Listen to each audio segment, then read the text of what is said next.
अरे साफ थेथरे हुआ का।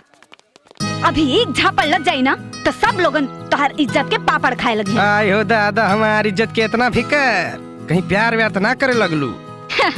ज्यादा सपना मत देखा, तोहार रास्ता अलग बा और हमार मंजिल अलग। चाहत के हर रास्ता मोहब्बत के मंजिल से मिलेला रानी। अच्छा, वो चीज के सपना कब्बो ना देखल जाला जवन सपना में भी कबो ना मिले। अरे वो तो डरपोक लोग के निशानी होला, और डरपोक लोग कबो इतिहास ना बनावेले।